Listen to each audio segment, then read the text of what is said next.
Hey guys. We're here today to do one of our infamous Monday double headers, starting off with this Patronal request right here.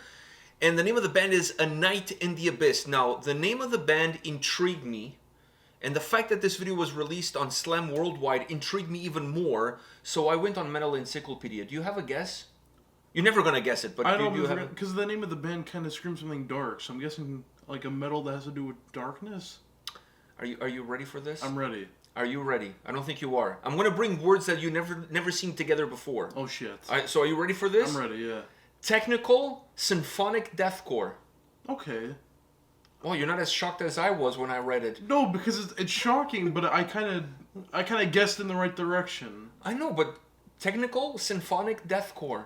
That is a weird combination. It is. I was like, first question I had was, it sounds what good. the fuck is this? I know, but it rolls off better than some other stuff. That is true. So, are you excited to check it out? Yeah. All right, let's do it.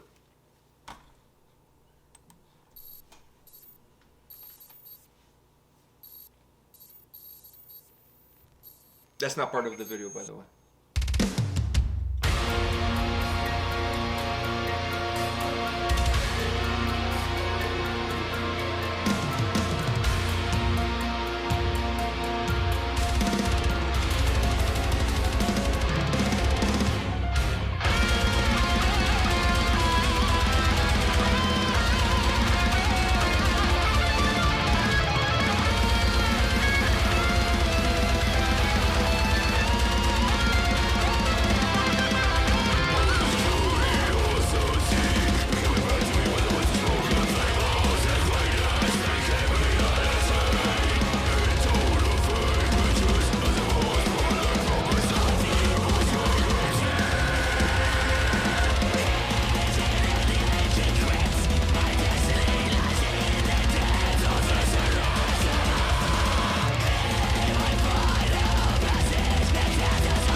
All right, I'm gonna let you go first because when I told you the genre, you weren't impressed. Oh, it's not like I wasn't impressed, but You were not as shocked as I was. I was so. not as shocked. But fuck, oh my god, like when you read it out loud, it comes off the tongue pretty well. So it's no tongue twisters. It doesn't make me confused. All those genres sound like they would go very well together. I don't know, man. At first glance, the technical one, I was like, how are you gonna bring technical into deathcore? Dude, what the hell is technical deathcore? I know. I was so confused, but after listening to this song, I'm like, God It's like damn. breaking. It's like breaking. It's like bringing breakdowns into power metal. Like, how the fuck do you do that? Now that's something I would want to see. Fuck. Imagine a Sabaton song with breakdowns. I think someone should do like a YouTuber that does guitar stuff, Nick Nocturnal, wink wink. Yeah, Nick Nocturnal. You know, you should like take songs and then just switch them up a bit and add like stuff that wouldn't be in that genre. Yeah, make a Sabaton song a metalcore song or a deathcore Exactly. song. Yeah. If I know channels do that. I know. Like, If I had this talent, I would totally get into it. oh, yeah. I would don't. turn like any song into just a different genre and add whatever that genre has, like a bleh or breakdowns a or breakdown, whatever. yeah, or like gutturals or whatever. guttural vocals, yeah. I agree with you. But anyways, what did you think about this one? It was a lot to take in, man.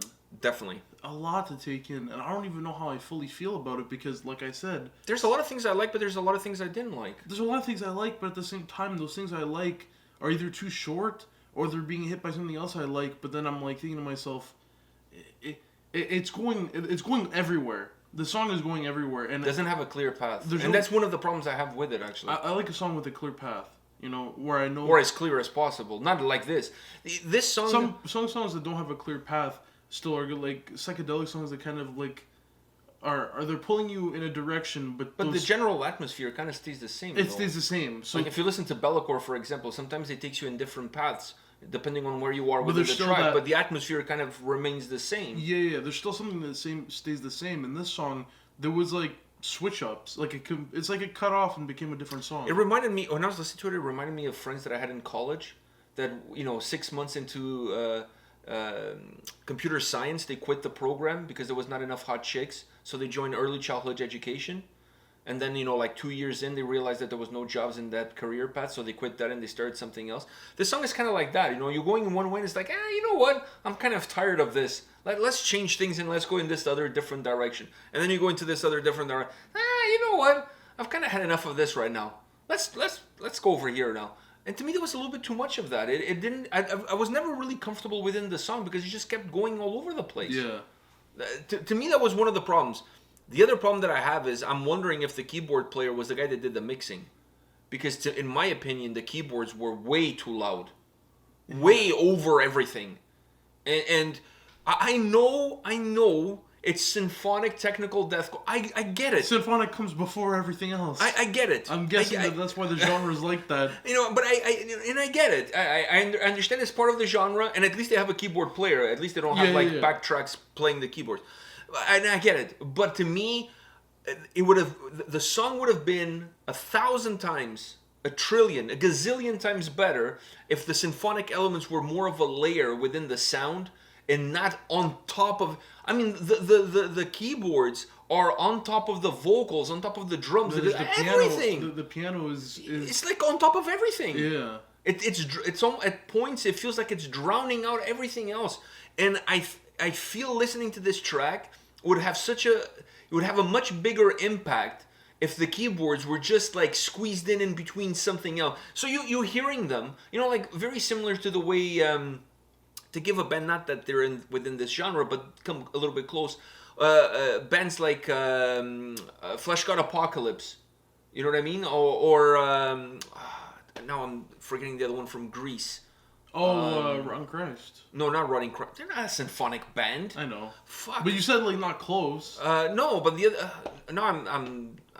You know what? The name From is gonna. Greece. The name is gonna come Septic Flesh. Septic Flesh. So Septic Flesh and Flesh God Apocalypse. You take those two bands and the way they incorporate the keyboards and the symphonic elements in general into their songs. Sometimes they pop into the forefront, but they don't stay in the forefront for the whole duration of the song. They drop more as a layer within the track, also, and I thought that over here was just overpowering. Yeah, I was also thinking like technical. Whenever I think of technical death metal or anything technical, I think of like the Let me bass, guess. Fretless bass. either fretless bass or just bass coming through in general. Oh, you didn't hear any bass at all? I heard actually one little thing of bass, and that's it. Like, okay. But Because it was drowned out by the guitars and then drowned out Well, by... the guitars were drowned out by the keyboards. Yeah, so it was like a drowned out sandwich. Yeah. The bass part, I don't mind as much. It would have been nice, but I don't mind as much. The technical set on the guitars was really good. Oh, so... The guitar playing was phenomenal. I was sitting here checking off a list of bands that, like, every single little thing that would remind me of a band.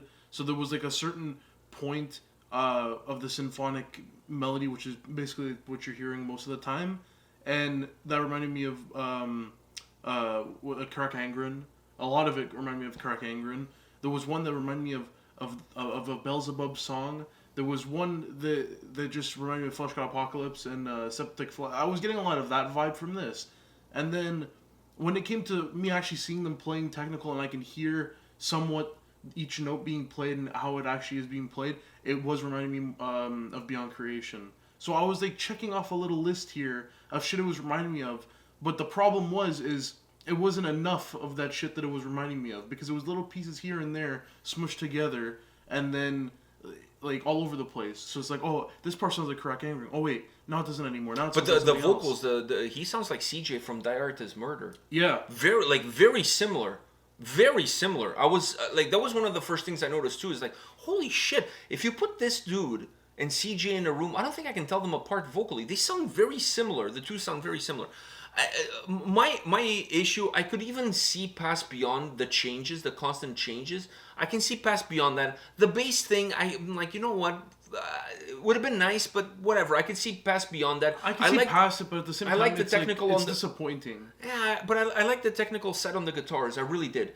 The thing to me that put a little bit of a black eye on this track was just the symphonic stuff. Over the top, drowning everything. It should have been more of a layer. Now, I'm not saying that certain parts you can't bring it up. Yeah. But more of a layer. Allow the vocals, allow the guitars, allow the drums to kind of conduct the sound and have those symphonic elements almost as a backdrop, as an atmospheric backdrop to what the song is about. And let the other stuff drive the sound. Like I said, once in a while, I wouldn't mind it coming a little bit more into the forefront.